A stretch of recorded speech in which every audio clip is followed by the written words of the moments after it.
भाई सुल्तान शमशुद्दीन अल्तमश ने कहा बता तो सही क्या बात है, मैं तेरी मदद करने के लिए तैयार हूं। कहा नहीं, आप मेरी मदद नहीं करेंगे। कहा करूंगा। कहा सुनिए, आपके जो पीरो मुर्शिद हैं जिनका नाम ख्वाजा बख्तियार काकी है, ये तहज्जुद के बहाने उठते थे और उन्होंने मेरे साथ ज़ना किया और ये जो बच्चा है ये उन्हीं का बच्चा है। इल्जाम लग गया। सुनी सुनाई बात के ऊपर लोग अमल करना शुरू कर देते हैं। यही ख्वाजा बख्तियार काकी है कि जब दिल्ली की गलियों से रोज निकलते थे, हजारों लोग आपके ऊपर फूल बरसाते थे और आपके इस्तेकबाल के लिए, अदब के लिए खड़े हो जाया करते थे। सुभान अल्लाह, सुभान अल्लाह। लेकिन आज वही सुल्तान शमशुद्दीन अल्तमश का दरबार है और वही ख्वाजा बख्तियार काकी है कि जब आपके ऊपर इल्जाम लगा, बादशाह ने कहा ए औरत खामोश हो जा, तुझे पता भी है तू किसके बारे में बात कर रही है? अरे मेरा पीर जो है वो ख्वाजा अजमेर का मुरीद और खलीफा है, ख्वाजा अजमेर का मुरीद और खलीफा है, इनके बारे में ऐसी बात करती है, तुझे शर्म नहीं आती? औरत ने कहा मैंने पहले ही कहा था कि कोई मेरी मदद नहीं करेगा, आप भी मेरी मदद नहीं करेंगे। कहा कोई बात नहीं, मैं अपने मुर्शिद को बुलाता हूं। सुल्तान शमशुद्दीन अल्तमश ने खबर भिजवाई। लकड़ी के सहारे, लकड़ी को टेक देते हुए, मेरे अजीज किसी के बारे में बात कर देना, किसी पर इल्जाम लगा देना ये बहुत आसान है, लेकिन जरा सोचे कि जिन पर इल्जाम लगता है उनके दिल के ऊपर क्या गुजरती है। लकड़ी को टेक लगाते हुए 70-75 साल की आपकी उम्र है और आप दरबार की तरफ आ रहे हैं। वही लोग जो आपके ऊपर कभी फूल बरसाया करते थे, कभी आपके लिए अपनी आंखों और दिलों को बुझाया करते थे, आज वही लोग हैं जो आपके बारे में ये बात कर रहे हैं कि जरा देखो तो सही, उम्र तो देखो, 70-75 साल की उम्र है और इस तरीके से ये ज़नाकारी करते हैं, ये ज़नाकारी करते हैं। इस तरीके से बातें शुरू हो गई। सुल्तान शमशुद्दीन अल्तमश के दरबार में जब ख्वाजा बख्तियार काकी लकड़ी के सहारे आए तो सुल्तान शमशुद्दीन अल्तमश आपके इस्तकबाल के लिए खड़ा हो गया। आपने कहा खड़े होने की जरूरत नहीं है, आज मैं तेरे पीर की हैसियत से नहीं आया हूं बल्कि एक मुजरिम की हैसियत से आया हूं, बैठ जा। आप कचहरे में खड़े हो जाते हैं। जब आप कचहरे में खड़े हो गए, सुल्तान शमशुद्दीन ने औरत से कहा कि औरत बता, का ये जो तुम्हारा पीर है ये तहज्जुद के वक्त उठता था और मेरे साथ ज़नाकारी करता था, का इस पर तेरे पास कोई गवाह है? उसने कहा मेरे पास दो गवाह है। दो मुसलमानों को खड़ा किया, दोनों मुसलमान खड़े हुए और ख्वाजा बख्तियार काकी के खिलाफ गवाही दी कि हाँ हमने इनको तहज्जुद के वक्त इस औरत के घर में जाते हुए देखा है। मुसलमान बिका, ये मुसलमान कल भी बिक जाता था, ये मुसलमान आज भी बिक जाता है। अरे पैसों के बलबूते पर बिकता है, लालच के बलबूते पर बिकता है और आज तो हाल ये है कि एक कप चाय में मुसलमान अपना ज़मीन और ईमान बेच लेगा। सुभान अल्लाह, सुभान अल्लाह। ये हमारी हालत है जनाब। उस वक्त भी यही हुआ। ये दो गवाह खड़े हुए और कहा हाँ हमने इनको देखा है। अब ख्वाजा बख्तियार काकी ने कहा ठीक है मुझे थोड़ा सा वक्त चाहिए। क्या कहा? मुझे थोड़ा सा वक्त चाहिए। कहा ठीक है अब वक्त ले ले। ख्वाजा बख्तियार काकी की चारों तरफ बात हो गई। कल तक लोग आपके हाथों के बोसे लेने के लिए तरसते थे, आपके कदमों में अपनी आंखों को बिछाया करते थे। आज वही लोग आपको शक की निगाह से देखते हैं। एक दिन गुजरा, 2 दिन गुजरा, तीसरा दिन ख्वाजा बख्तियार काकी अजमेर की तरफ निगाह करते हैं। कहते सुभान अल्लाह, अजमेर की तरफ और हिंद के राजा को पुकारते हैं कि या मोइनुद्दीन आपके हुक्म पर मैं दिल्ली पे आया, मैंने तख्त और हुकूमत को छोड़ा, मैं बादशाह का बेटा था, मैंने सारे ऐशो इशरत को छोड़ा। आपने कहा दिल्ली में चले जाओ और नाना जान के दीन की खिदमत करो। मैं खिदमत करने के लिए आया। आप जरा देख रहे हैं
पीछे ख्वाजा अजमेर खड़े, पीछे ख्वाजा अजमेर खड़े थे।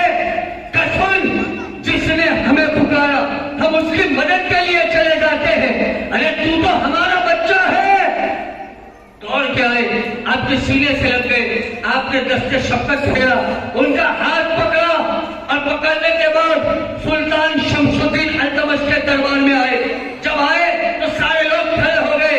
आपने फरमाया बैठो, मेरे बच्चे को परेशान करते हो, उस पर इल्जाम लगाते हो, आप मोहब्बत का काम करते हो, बैठ जाओ, चलिए कार्रवाई शुरू की जाए। अरे भाई आप सुनना भी चाहते हैं कि नहीं? आपको खेल करने के लिए यही जगह मिली, दूसरी कोई जगह नहीं मिली। आप सुनना चाहते हैं कि बात खत्म कर, तो वक्त हो गया। अब दरबार में ख्वाजा गरीब नवाज है, ख्वाजा बख्तियार काकी है।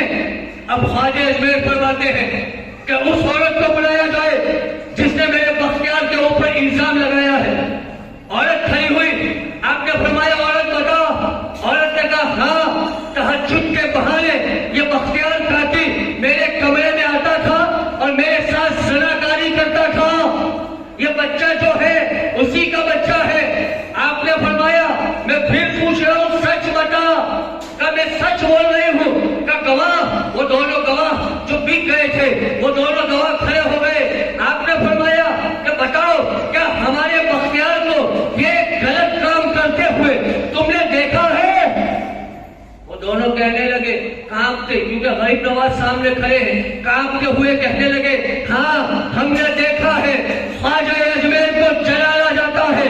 ख्वाजा अजमेर फरमाते हैं हे औरत, आखिरी बार पूछता हूँ क्या वाकई मेरे बख्तियार ने ये काम किया है? कहा हाँ किया है।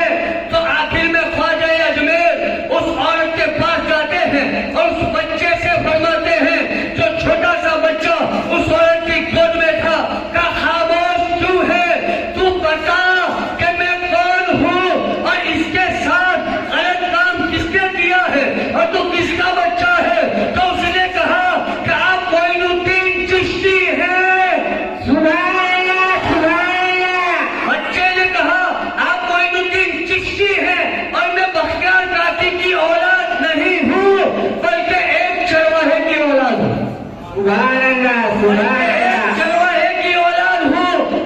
जनाब, बताना यही मकसूद है कि आज ख्वाजा अजमेर की छुट्टी में हम लोग जमा हुए हैं, तो याद रखें ये तहिया करके जाए, तहिया करके जाए कि सुनी सुनाई बात के ऊपर कभी अमल नहीं करेंगे।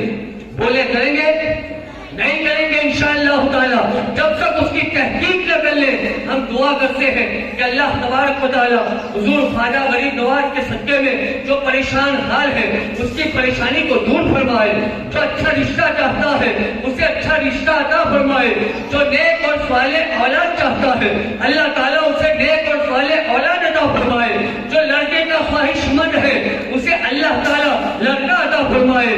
जो बीमारी में मुब्तला है अल्लाह ताला उसे शिफाए आजिला कामिला अता फरमाए।